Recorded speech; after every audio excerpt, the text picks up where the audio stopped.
Down on the beach, just outside Lisbon. Somewhere to relax, maybe catch a few waves. But for a growing number of Portuguese children, it's also the perfect place to practice their rugby. The man responsible is Simon Mount, a geography teacher at nearby international school St Julian's and passionate rugby player. Myself and my colleague Tom Rains just started throwing the ball around. Some kids turned up. It turned into a bit of a game of touch rugby and took off from there. We've been federated as a club with the Portuguese Federation now for this is our second season, and so that first game of touch rugby took place in 2005, and then we set up for real last year. St Julian's was established in the 1930s, and in common with the rest of Portugal, its preferred sport was always football. Initially, of course, there was the resistance to something new. Kids who didn't know very much about it were a little bit perplexed by it. But once we got a few kids throwing the ball around and running around with the ball, then it was amazing how quickly things took off. And there's been a tremendous amount of enthusiasm on the part of my colleagues on the coaching staff.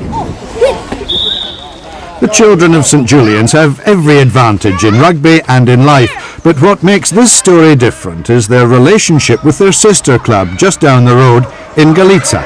This community is one of the most underprivileged in Portugal, but it too has a rugby club, set up by Maria Gaivao. The children come from very disadvantaged and poor social backgrounds.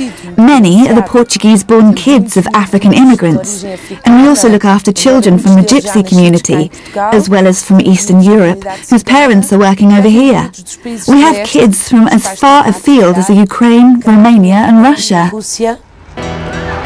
Maria runs 2 houses in Galiza, providing education and support for people in the area.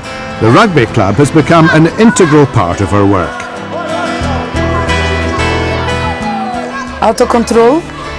They learn self-control in difficult situations, discipline, and also about teamwork and being able to accept that everyone is different, and that your skin colour, or being too fat or too thin, or being too tall or too short, are not reasons for segregation, but rather the opposite. And rugby teaches all that. Even before the rugby link with St Julian's, the school supported Maria's work in Galiza. The older students from St Julian's have been coming here every Tuesday for many years now to work in community projects.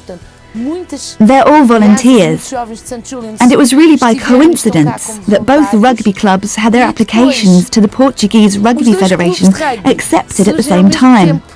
We see ourselves as sister clubs, and, as a matter of fact, this year we're celebrating the first anniversary of both Galiza and St Julian's rugby clubs. Both clubs play in tournaments organised by the Portuguese Rugby Federation, and despite the weather, hundreds of children from all over the country recently descended on Lisbon to take part in one such event. It's a great opportunity for the kids from Galiza to mix with children from different backgrounds.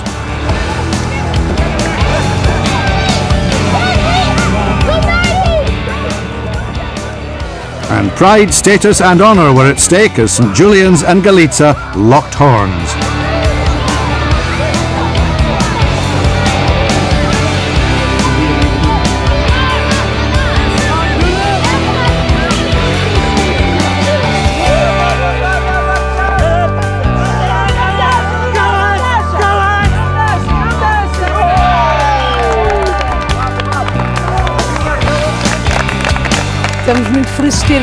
We're really happy that we came, even though it's the first time we've played in the rain.